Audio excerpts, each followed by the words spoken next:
নমস্কার বন্ধুরা, মুনের রান্নাঘর অ্যান্ড ব্লগে আপনাদের সবাইকে স্বাগত জানাচ্ছি। আজকের রেসিপি পটল চিংড়ি। খুব কম মশলা দিয়ে আমি এই পটল চিংড়ি তৈরি করে দেখাবো। খেতে কিন্তু খুবই ভালো হয়। আপনারা কিন্তু সকলেই এই পটল চিংড়ি বানিয়ে থাকেন। আমি কিভাবে এই পটল চিংড়ি বানাই সেটি আজ আপনাদের সাথে শেয়ার করব। তাহলে চলুন দেখে নেওয়া যাক আজকের রেসিপি। পটল চিংড়ি বানাবার জন্য এখানে আমি 300 গ্রাম পটলকে খোসা ছাড়িয়ে এইভাবে টুকরো করে নিয়েছি। দুটো আলুকে আমি খোসা ছাড়িয়ে এইভাবে একটু বড় করে টুকরো করে নিয়েছি। একটা ছোট সাইজের টমেটোকে টুকরো করে নিয়েছি। 1 চামচ আদাকে গ্রেট করে নিয়েছি। আর নিয়েছি 3-4টে চেরা কাঁচা লঙ্কা। তারপর একটা কড়াই বসিয়ে এখানে আমি 2 চামচ সাদা তেল দিয়ে দিলাম। তেলটা ভালো মতো গরম করে নেব। তারপর পটলগুলো তেলের মধ্যে দিয়ে দেব।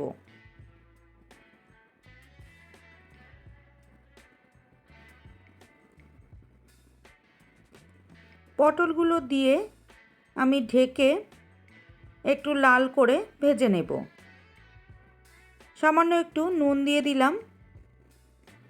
এবার নুনের সাথে পটলটা মিশিয়ে নিচ্ছি। এবার ঢেকে মিডিয়াম ফ্লেমে 2 থেকে 3 মিনিট ভেজে নেব। আবারও ঢাকনা খুলে একটু নেড়ে নিচ্ছি।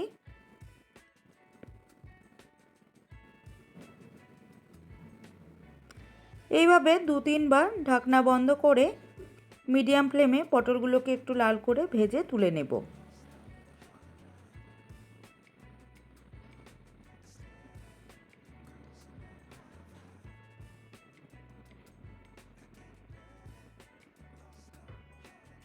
পটলগুলো ভাজা হয়ে গেছে, এবার আমি তুলে নিচ্ছি।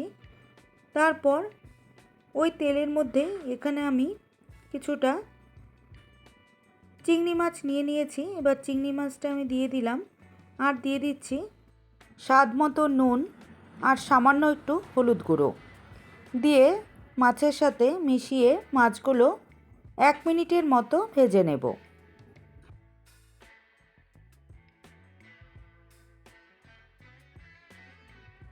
মাছগুলো ভেজে নিয়েছি। এবার আমি একটা প্লেটে তুলে রেখে দেব। কড়াইয়ে আরও 1 চামচ তেল দিয়ে দিলাম। তেলের মধ্যে দিয়ে দিচ্ছি 1/2 চামচ গোটা জিরে আর 2টো চেরা শুকনো লঙ্কা দিয়ে ফোড়নটা একটু ভেজে নেব। ফোড়নটা ভাজা হয়ে গেলে এখানে আমি যে আলুগুলো কেটে রেখেছিলাম সেই আলুগুলো দিয়ে দিচ্ছি।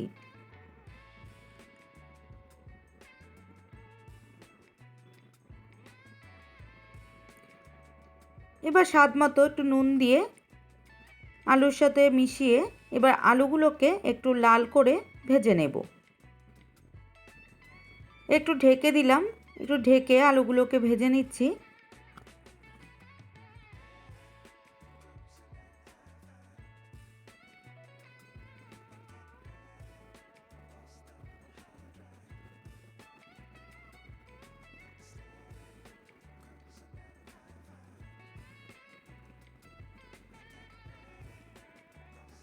এবার আলুগুলো একটু ভাজা হয়ে গেছে। এবার যে আদাটা গ্রেট করে রেখেছিলাম সেই আদাটা দিয়ে দিলাম। আর দিয়ে দিলাম যে টমেটোগুলো কেটে রেখেছিলাম সেই টমেটোগুলো দিয়ে আরও 1 মিনিট একটু নাড়াচাড়া করে নেব। 1 মিনিট পর এর মধ্যে দিয়ে দিচ্ছি 1/2 চামচ হলুদ গুঁড়ো, 1/2 চামচ দিয়ে দিব লঙ্কা গুঁড়ো। এখানে আমি কাশ্মীরি লঙ্কা গুঁড়ো ব্যবহার করেছি। আর দিয়ে দিচ্ছি 1/2 চামচ জিরে গুঁড়ো দিয়ে সামান্য একটু জল দিয়ে সমস্ত কিছু ভালোভাবে কষিয়ে নেব।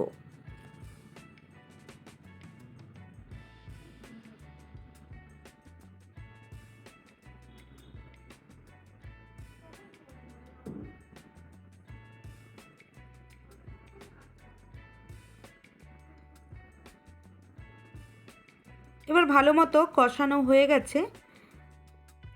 এবার এর মধ্যে দিয়ে দেব পরিমাণ মতো জল।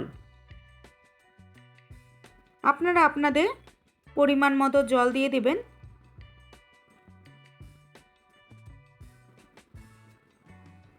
জলটা দিয়ে আমি 3 থেকে 4 মিনিট মিডিয়াম টু লো ফ্লেমে ঢাকা দিয়ে রেখে দেব।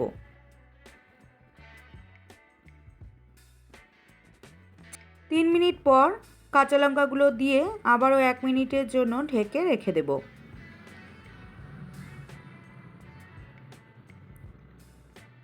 এবার ঢাকনা খুলে নিলাম।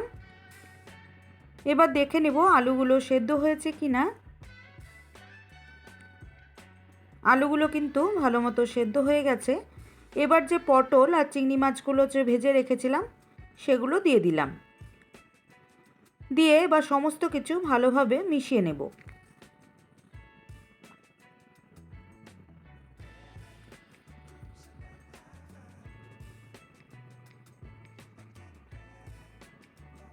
এবার এর মধ্যে দিয়ে দেব স্বাদ মতো একটু মিষ্টি আর দিয়ে দেব হাফ চামচ গরম মশলা গুঁড়ো।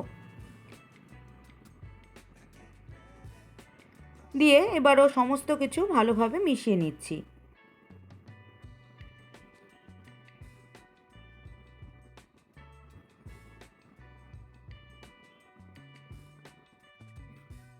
এবার আমি একটু নুনটা চেক করে নেব।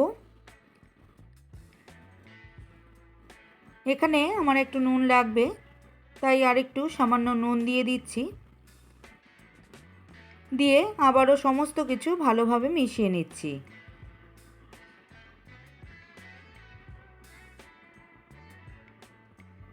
দিয়ে এবার গ্যাসের ফ্লেমটাকে লো করে দিয়ে 2 মিনিটের জন্য ঢাকা দিয়ে রেখে দেব। 2 মিনিট পর গ্যাসের ফ্লেমটা আমি বন্ধ করে দিলাম। তারপর 10 মিনিট স্ট্যান্ডিং টাইমে রেখে আমি পরিবেশন করে দেখাচ্ছি। দেখুন তৈরি হয়ে গেল পটল চিংড়ি। খুব কম মশলায় কিন্তু আমি এই পটল চিংড়িটি তৈরি করলাম। যদি আপনাদের ভালো লেগে থাকে তাহলে অবশ্যই একটা লাইক করবেন, কমেন্ট করে জানাবেন আপনাদের রেসিপিটি কেমন লাগলো। আর আমার চ্যানেলে যদি কেউ নতুন বন্ধু হয়ে থাকেন তাহলে চ্যানেলটা সাবস্ক্রাইব করে নেওয়ার অনুরোধ রইল। পাশে থাকা বেল আইকনটি অবশ্যই প্রেস করে দেবেন, কারণ আমি যখনই কোনো নিত্য নতুন ভিডিও আপলোড করব আপনাদের কাছে নোটিফিকেশন সবার আগে পৌঁছে যাবে। আর যারা আমার পাশে আছেন তাদের অসংখ্য ধন্যবাদ। সুস্থ থাকবেন, ভালো থাকবেন।